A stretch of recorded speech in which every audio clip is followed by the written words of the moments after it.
Hello বন্ধুরা, তোমরা সবাই কেমন আছো? আশা করি খুব খুব ভালো আছো। আমিও ভালো আছি। পার্থমাম্পি ক্রিয়েশানে সবাইকে অনেক অনেক ওয়েলকাম। দেখো বন্ধুরা, এখন সবজি কাটতে বসে পড়েছি। আজকে দুপুরে আর ভাত খাবো না, আজকে দুপুরে করব ডালিয়া। তো আজকে আমার উপোস আছে, তো ওই জন্য আজকে ডালিয়া বানাবো। তো আমি কিভাবে ডালিয়াটা বানাই সেটাই তোমাদের সাথে শেয়ার করছি, তোমরা দেখতে থাকো। তো দেখো বন্ধুরা, প্রথমে ডালটাকে ভেজে নিয়েছিলাম, মুগের ডাল। তারপর কড়াই তেজপাতা, পাঁচফোড়ন আর কাঁচা লঙ্কা দিয়েছি। তারপরে দিয়ে দিলাম পটলটাকে একটু ভালো করে নেড়ে চেড়ে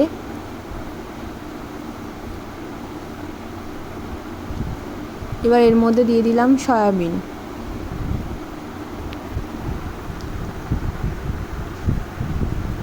সয়াবিনটা ভালো করে নেড়ে নিলাম। তারপরে দিয়ে দিলাম বিনস, গাজর,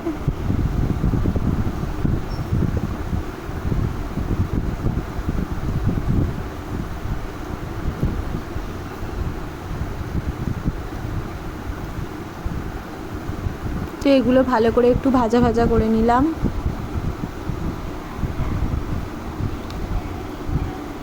এবারে দিয়ে দেব এর মধ্যে আলু।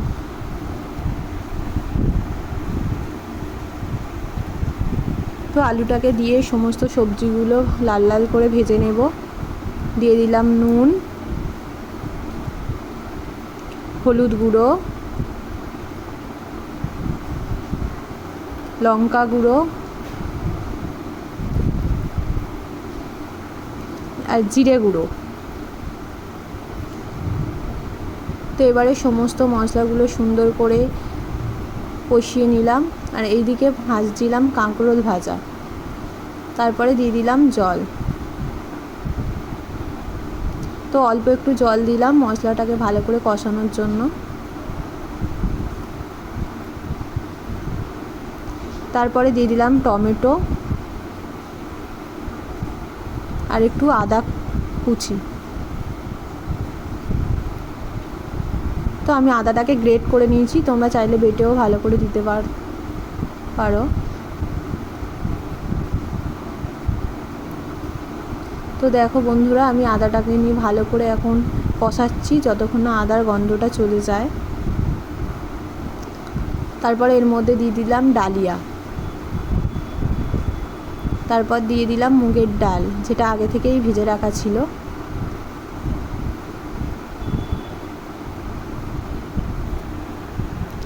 তো ভালো করে মিক্স করে নিলাম সমস্ত সবজির সাথে।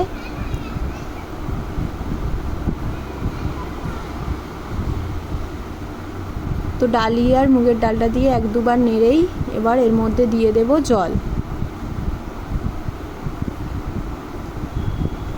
তো দেখো বন্ধুরা, এবার জলটা দিয়ে দিলাম। তো আমি কড়াতেই করছি, তোমরা চাইলে প্রেসার কুকারেও করতে পারো। তো আমার কড়াইতে বেশি সুবিধা মনে হয়, তাই কড়াইতেই করছি। তো দেখো বন্ধুরা, প্রায় হয়ে এসছে আমার ডালিয়াটা।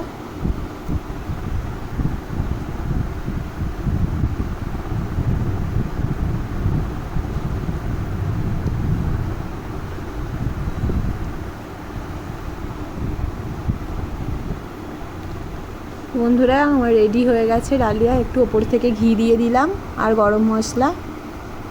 দেখো বন্ধুরা, থালাতে এবার বেড়েও নিচ্ছি।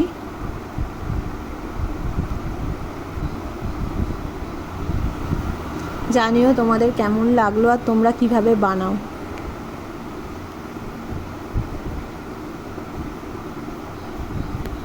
তো টাটা, আবার আসবো পরের ভিডিওতে।